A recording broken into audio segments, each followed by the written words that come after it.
Hello बच्चों, आज हम क्लास 10 चैप्टर 5 अर्थमेटिक प्रोग्रेशन, जिसको आप लोग एपी के नाम से जानते हो। एपी का मतलब अर्थमेटिक प्रोग्रेशन, उसके बारे में पढ़ेंगे बच्चों। एपी होता क्या है बच्चों? अगर मैं एक टर्म लिख के दिखाऊं, वह वैल्यू, वह सीक्वेंस जिसके बीच का जो गैप होता है, जो कॉमन डिफरेंस होता है, वो सेम हो, उसे क्या कहते हैं बच्चों? एपी। जैसे मैं आपको दूसरी एपी लिख के दिखाता हूँ। 3, 7, 11, 15।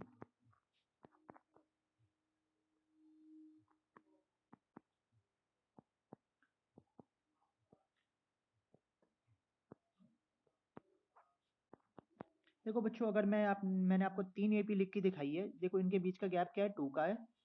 इनके बीच का जो गैप है बच्चों, वो कितने का है? 2। इनके बीच का जो गैप है वो 2 का है। इनके बीच का जो गैप है वो कितने का बच्चों? 4 का है। और इनके बीच का जो गैप है वो भी बच्चों 4 का है। तो वह एपी जिनके बीच का गैप सेम हो, उसे क्या कहा जाता है बच्चों? वह वैल्यू जिनके बीच का गैप सेम हो, उसे क्या कहा जाता है बच्चों? एपी कहा जाता है। बच्चों, इसकी जो फर्स्ट टर्म होती है उसको ए बोला जाता है। A is equal to first term.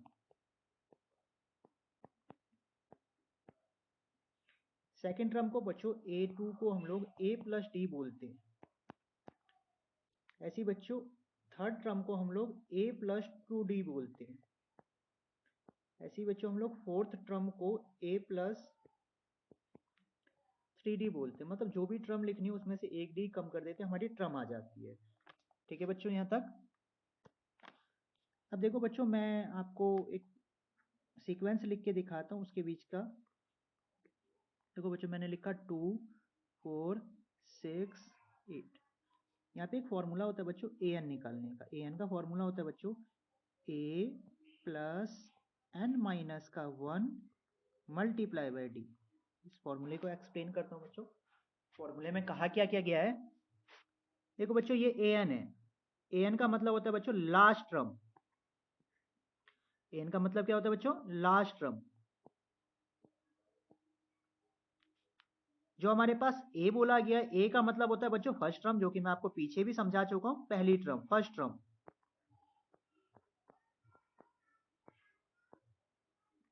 जो हमारे पास डी होता है बच्चों, उसका मतलब होता है कॉमन डिफरेंस। डी का मतलब क्या होता है बच्चों? Common difference.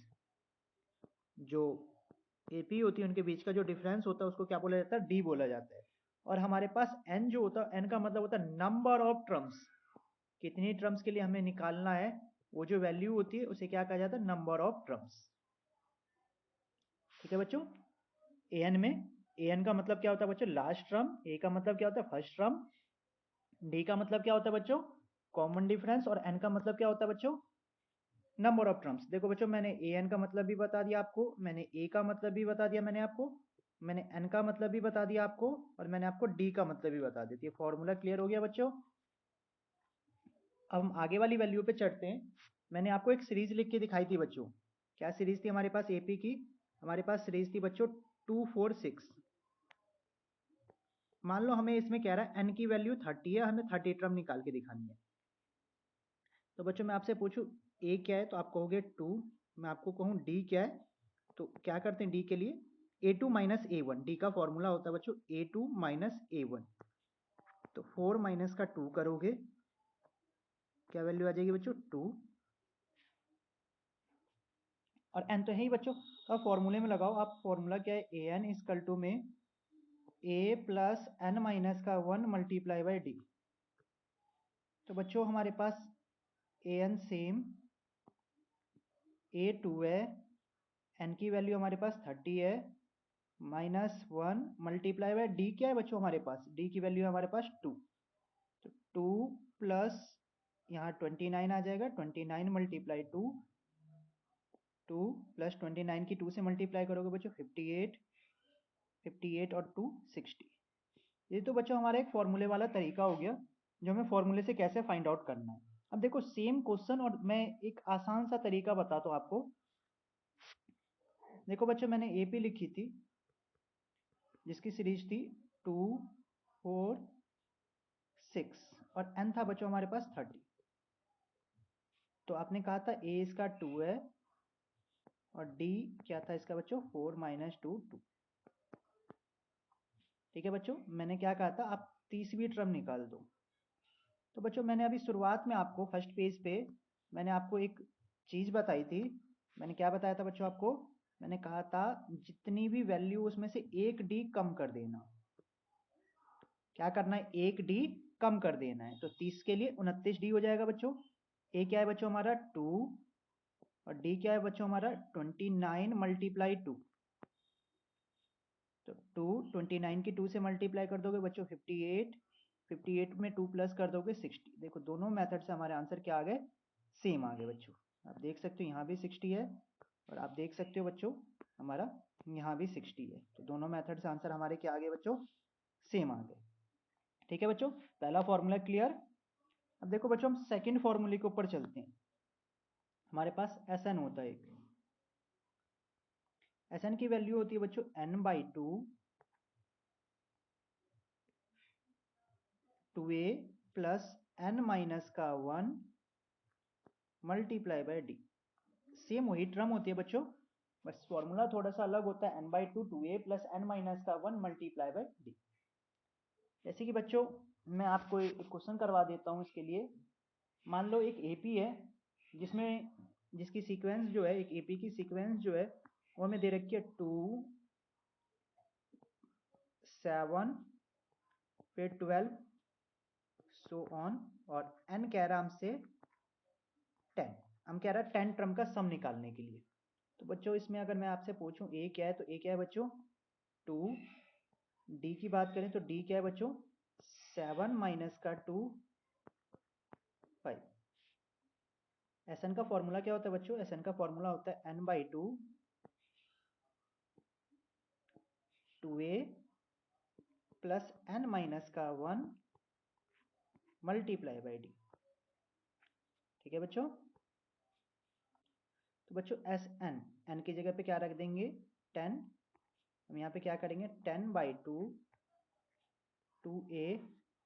अगर हम a फाइंड आउट करें बच्चों तो देखो आप a क्या है इसमें, a हमारा 2 है, d हमारा 5 है। तो a हमारा 2 है और d हमारा क्या है बच्चों 5 है। तो 2a 2 multiply 2 plus n minus का 1, तो 10 माइनस का 1 मल्टीप्लाई d क्या था बच्चों 5 था।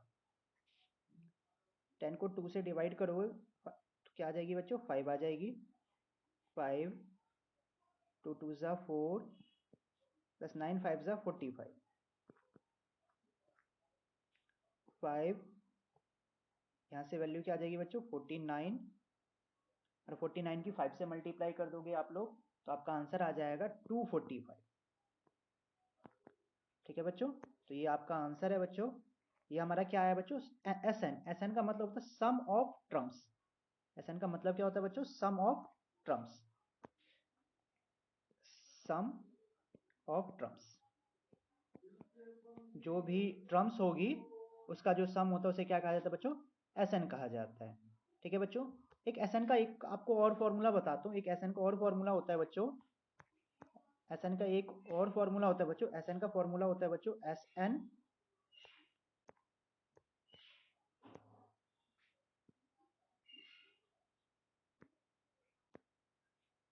Sn इजकल टू में n/2 a प्लस l। अब बच्चों आप कहोगे ये l क्या है? तो l बच्चों होती है, l का मतलब होता है last term.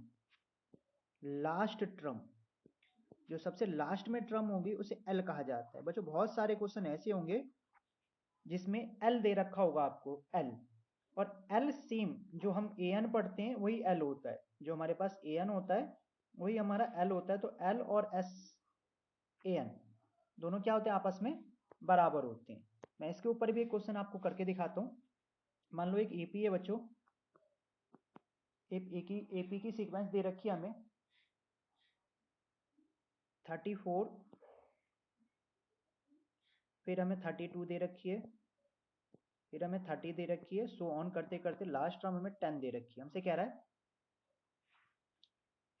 n find out करने के लिए। मान लो इसमें हमसे क्या रहा है n फाइंड करने के लिए, और सॉरी हमें Sn कह रहा है फाइंड करने के लिए, n हमें 13 दे रखा है। n हमें क्या दे रखा है बच्चों 13 दे रखा है। कह रहा है आप 13 टर्म का सम निकाल दो। तो कैसे करेंगे बच्चों फाइंड आउट? देखो बच्चों ए हमारा 34 था, पीछे से मैच करोगे तो ए हमारा क्या था बच्चों 34 था। देख लो ए हमारा 34, जो पहली वैल्यू होगी इसको हम ए कहेंगे 34 ए, और डी यहाँ से निकालें तो 32 माइनस का 34 क्या आ जाएगा बच्चों 2 आ जाएगा। ये दोनों टर्म तो आपको क्लियर हो गई होंगी, ए हमारा 34 है और डी हमारा 2 है, और एन तो बच्चों है ही हमारे पास 13। ठीक है बच्चों, एन हमारे पास क्या है 13 है। तो देखो कैसे करेंगे इसको फाइंड आउट। ए हमारा 34, ये हमारा क्या है बच्चों 34,